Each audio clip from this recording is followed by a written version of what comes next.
किशन, अगर एक हफ्ता और बारिश नहीं हुई तो हमारी सारी फसल जलकर राख हो जाएगी। बापू ने जो सेठ से कर्ज लिया है वो कैसे चुकाएंगे हम? आसमान की तरफ देखने से अब कुछ नहीं होगा देव। देवता भी सिर्फ गांव के उन बड़े लोगों की सुनते हैं जिनके पास पैसा है।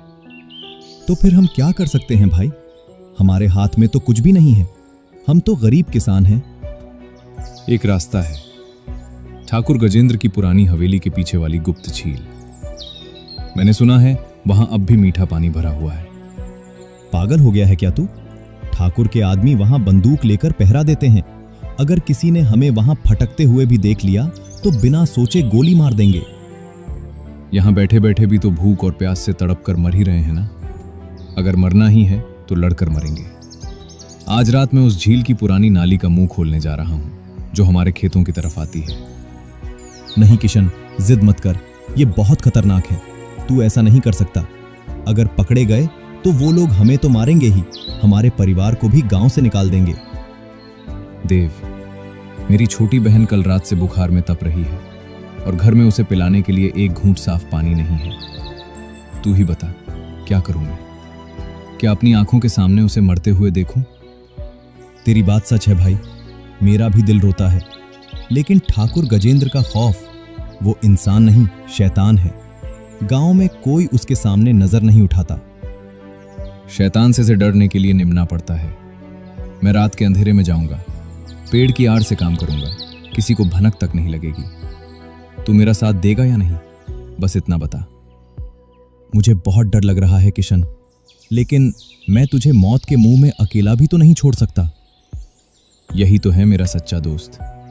हम पुरानी नाली की वो ईंटें हटाएंगे जो सीधा हमारे खेतों की नहर से जुड़ती हैं। बस 1 घंटे का काम है और हमारे गांव की प्यास बुझ जाएगी। ठीक है, रात को जब पूरा गांव सो जाएगा हम ठाकुर की हवेली के पीछे वाले बरगद के पेड़ के पास मिलेंगे। पर साथ में क्या ले जाना है? सिर्फ फावड़ा और अपनी हिम्मत। और सुन, अगर कुछ गड़बड़ हुई या पहरेदारों को शक हुआ तो तू पीछे मुड़कर नहीं देखेगा, सीधा वहां से भाग जाएगा। समझ गया ना? ऐसा कभी हुआ है कि मैं तुझे मुसीबत में छोड़कर भागा हूं? जाएंगे तो साथ, आएंगे तो साथ। रात का घना अंधेरा रामनगर गांव पर छा जाता है। दूर कुत्तों के रोने की आवाजें आ रही हैं। किशन और देव हाथों में फावड़ा लिए छुपते छुपाते ठाकुर गजेंद्र की खौफनाक हवेली की ऊंची दीवार के पास पहुंच चुके हैं। हवेली के मुख्य दरवाजे पर लालटेन की रोशनी में 2 खूंखार पहरेदार बंदूक लिए चक्कर लगा रहे हैं। दोनों दोस्त दीवार के पीछे सांस रोककर खड़े हैं। रात का गहरा सन्नाटा। ठाकुर गजेंद्र की हवेली के पीछे की कांटेदार दीवार फांदकर किशन और देव अंदर कूदते हैं।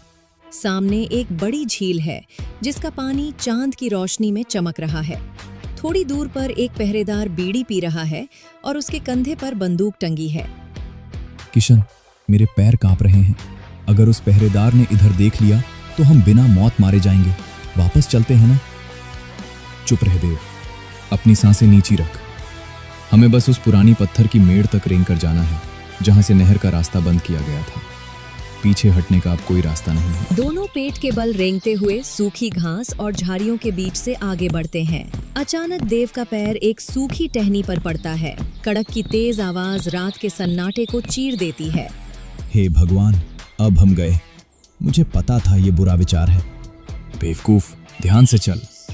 वहीं जमीन पर चिपक जा, बिल्कुल सांस मत ले। पहरेदार सतर्क हो जाता है। वो अपनी बंदूक तान कर टॉर्च जलाता है और उसी तरफ बढ़ने लगता है जहां से आवाज आई थी। कौन है वहां? जो कोई भी है बाहर निकला, वरना यही गोलियों से भून दूंगा। किशन, वो इधर ही आ रहा है। वो हमें मार देगा। हमें भागना चाहिए। हिलना मत। अगर गोली पक्की लगेगी, अंधेरे का फायदा उठा, झाड़ियों में छुप जा और मुंह बंद रख। पहरेदार बिल्कुल उनके पास आ जाता है। टॉर्च की रोशनी उनके सिर के ठीक ऊपर से गुजरती है।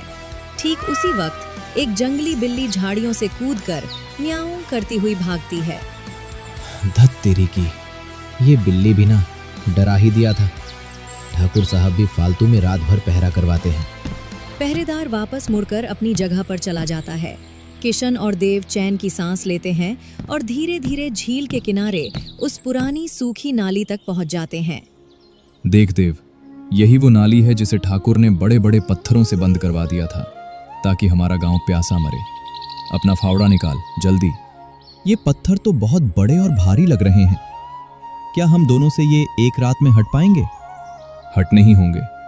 सोच कि इन पत्थरों के पीछे हमारे गांव के बच्चों की जिंदगी कैद है, मेरी बहन की जिंदगी कैद है। लगा जोर।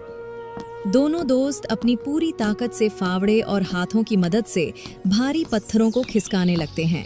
उनके हाथ छिल जाते हैं, लेकिन वो रुकते नहीं।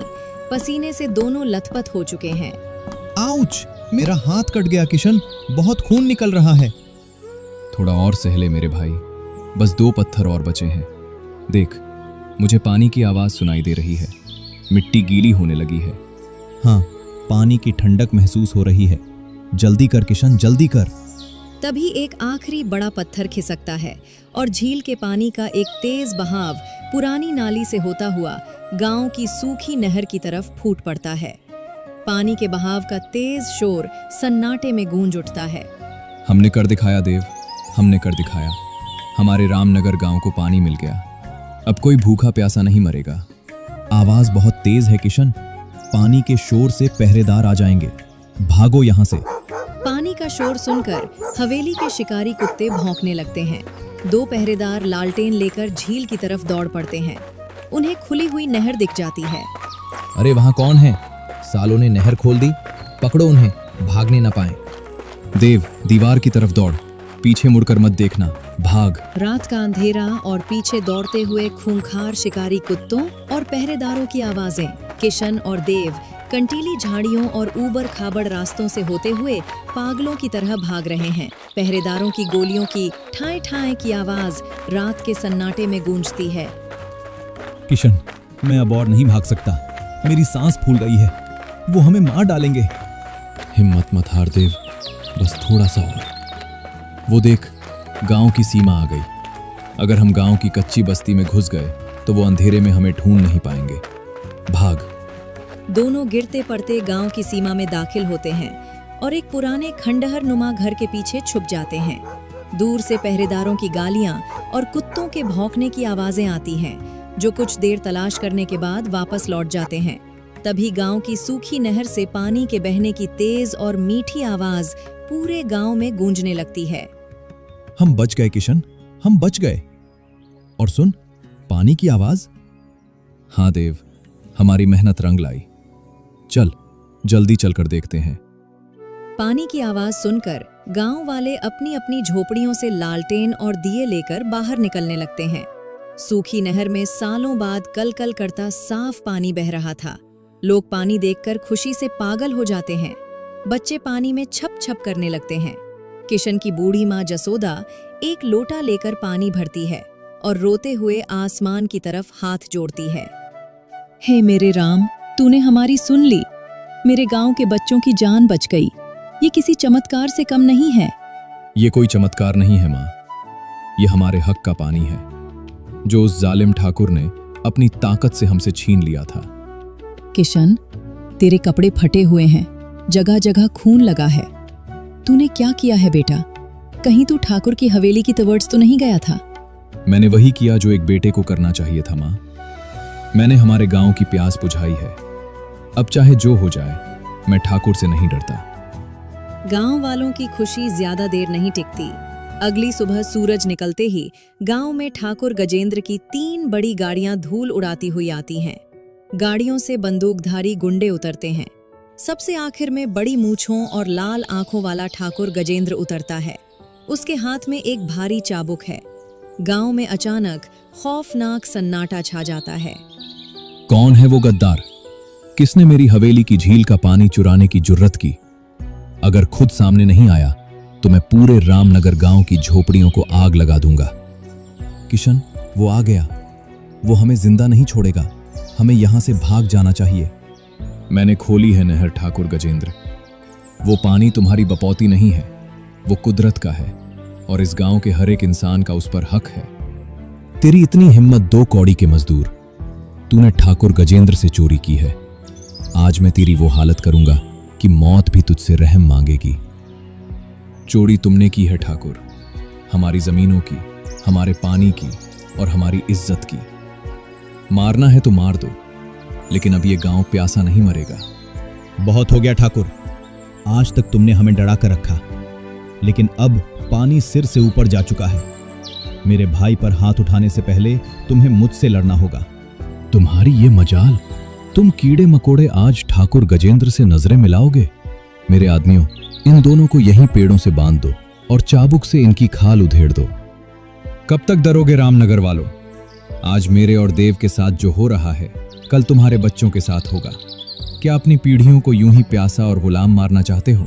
उठो, अगर आज हम एक हो गए तो इन चंद गुंडों की कोई औकात नहीं। किशन की आवाज सुनकर भीड़ में एक अजीब सी हलचल होती है। किशन की बूढ़ी माँ जसोदा अपने हाथ में एक भारी डंडा उठा लेती है और भीड़ चीरकर सबसे आगे आ जाती है। मेरे बेटे ने सही कहा है, हमने उम्र भर जुल्म सहा है, लेकिन अब और नहीं। चलाओ गोली ठाकुर, मैं देखती हूँ कितनों की जान लोगे तुम। जसोदा को आगे आता देख गांव के बाकी किसान, महिलाएं और जवान लड़के भी फावड़े, लाठियां, हंसियां और कुल्हाड़ियां लेकर आगे बढ़ने लगते हैं। सैकड़ों गांव वाले ठाकुर और उसके बंदूकधारी गुंडों के चारों तरफ एक मजबूत घेरा बना लेते हैं। जो भीड़ कुछ पल पहले खौफ से कांप रही थी, अब वो एक उफनती हुई नदी बन चुकी है। ठाकुर साहब, भीड़ बहुत ज्यादा है और सब के सब मरने मारने पर उतारू हैं। अगर हमने एक भी गोली चलाई तो ये लोग हमें जिंदा नहीं छोड़ेंगे। यहाँ से निकलना ही ठीक होगा। तुम लोग आज बहुत बड़ी जुर्रत कर रहे हो। इसका अंजाम बहुत भयानक होगा किशन। मैं वापस आऊंगा और इस गांव की ईंट से ईंट बजा दूंगा। शौक से आना ठाकुर, लेकिन अगली बार अगर तुमने रामनगर की तरफ पूरी नजर भी डाली तो हम नहर नहीं, तुम्हारी हवेली के दरवाजे तोड़ेंगे। अब ये गांव जाग चुका है। अब जाओ यहाँ से और दोबारा हमारा पानी रोकने की कोशिश मत करना। ठाकुर गजेंद्र अपमान की आग में जलता हुआ मुड़कर अपनी गाड़ी में बैठता है। गुंडे भी घबराकर गाड़ियों में चढ़ जाते हैं और गाड़ियां धूल उड़ाती हुई वापस लौट जाती हैं। गांव वाले अपनी जीत पर जोर जोर से खुशी के नारे लगाने लगते हैं। देव दौड़कर किशन को कसकर गले लगा लेता है। मुझे माफ कर दे भाई, मैं डर गया था, लेकिन जब ठाकुर ने तुझ पर हाथ उठाया तो मेरा खून खौल गया। हमने ठाकुर को भगा दिया किशन। तूने आज जो किया वो कोई मामूली बात नहीं थी मेरे दोस्त। ये जीत मेरी या तेरी नहीं, पूरे गांव की हिम्मत की जीत है। आज हमने साबित कर दिया कि एकता में कितनी ताकत होती है। शाम ढलने लगती है। पूरे रामनगर गांव में किसी त्योहार जैसा जश्न का माहौल है। सालों बाद हर घर के चूल्हे जल रहे हैं, क्योंकि अब खेतों और घरों में पानी पहुंच चुका है। लेकिन किशन जानता है कि ये लड़ाई का अंत नहीं है। वो गांव के बाहर उसी सूखे कुएं की मुंडेर पर बैठकर दूर ठाकुर की हवेली की तरफ देख रहा है। उसकी आंखों में आने वाले कल की तैयारी की चमक है। रात के तीसरे पहर नहर के पास कुछ आहट होती है। ठाकुर गजेंद्र अपने कुछ खास गुंडों के साथ अंधेरे का फायदा उठाकर नहर में जहर मिलाने और पत्थरों से उसे हमेशा के लिए बंद करने के इरादे से आया है। जल्दी करो, इस नहर में ये बोरी भर जहर मिला दो। कल सुबह जब ये कीड़े मकोड़े ये पानी पिएंगे तो तड़प तड़प कर मरेंगे। मैं इन्हें दिखाऊंगा कि ठाकुर से पंगा लेने का अंजाम क्या होता है। तभी चारों तरफ से अचानक दर्जनों मशालें जल उठती हैं। पूरा इलाका तेज रोशनी से नहा जाता है। किशन, देव और गांव के सभी नौजवान लाठी डंडों के साथ ठाकुर और उसके आदमियों को चारों तरफ से घेर लेते हैं। तुम्हारी नीयत में ही जहर भरा है ठाकुर। मुझे पता था कि तुम पीठ पीछे वार करने जरूर आओगे। एक गीदड़ कभी सामने से वार नहीं कर सकता। आज तुम नहीं बचोगे ठाकुर। तुमने हमारे पानी में जहर मिलाने की सोची, आज हम तुम्हें इसी नहर में डुबा देंगे। भागने का कोई रास्ता नहीं है अब। ठाकुर के गुंडे इतनी बड़ी भीड़ और उनके चेहरों पर खौफनाक गुस्सा देखकर बुरी तरह डर जाते हैं। वो अपनी बंदूकें और जहर की बोरी वहीं फेंककर अंधेरे में भाग खड़े होते हैं। ठाकुर गजेंद्र अब बिल्कुल अकेला पड़ गया है। उसके चेहरे पर पहली बार मौत का खौफ साफ दिखाई देता है। मुझे माफ कर दो किशन। मुझसे बहुत बड़ी गलती हो गई। मैं कसम खाता हूँ, आज के बाद इस गांव की तरफ कभी आंख उठाकर नहीं देखूंगा। मुझे जाने दो। तुम्हें क्या लगा ठाकुर, हम तुम्हारी तरह हत्यारे हैं? नहीं, हम किसान हैं। हम जीवन देना जानते हैं, छीनना नहीं। लेकिन तुम्हारी सजा ये है कि आज से वो हवेली के पीछे की झील रामनगर गांव की पंचायत के अधीन होगी। तुम वहां का एक कतरा पानी भी बिना हमारी इजाजत के नहीं ले पाओगे। और अगर कल सुबह सूरज निकलने तक तुमने ये गांव हमेशा के लिए नहीं छोड़ा तो पुलिस को तुम्हारे इस जहर की बोरी के साथ तुम्हारे सारे काले कारनामे सौंप दिए जाएंगे। अब अपनी जान बचा और निकल यहाँ से। घमंड से भरा ठाकुर गजेंद्र, जिसमें हमेशा लोगों को अपने पैरों तले कुचला था, आज अपना सिर झुकाए अपनी जान की भीख मांगता हुआ वहां से भाग जाता है। गांव वाले एक बार फिर अपनी एकता की सबसे बड़ी जीत का जश्न मनाने लगते हैं। तभी आसमान में तेज गड़गड़ाहट होती है और झमाझम बारिश शुरू हो जाती है, जैसे कुदरत भी रामनगर की इस जीत पर खुश होकर अपना आशीर्वाद दे रही हो। देख किशन, आसमान भी बरस रहा है। हमने कर दिखाया मेरे भाई, सच में जिंदगी बदल गई। अब हमें किसी झील या ठाकुर की मोहताज नहीं रहना पड़ेगा। हाँ देव, जब इंसान अपने डर से बड़ा हो जाता है तो कुदरत भी उसका साथ देती है। आज से रामनगर में सिर्फ फसलें नहीं, लोगों की उम्मीदें उगेंगी। दोनों दोस्त तेज बारिश में एक दूसरे को गले लगाते हैं। पीछे पूरा गांव ढोल बजाते हुए खुशियों में नाच रहा है। अब रामनगर कोई बेबस, डरा हुआ और गरीब गांव नहीं रहा, बल्कि एकता और हिम्मत की एक नई मिसाल बन चुका है। सालों का सूखा और खौफ आज हमेशा के लिए इस बारिश में धुल चुका है।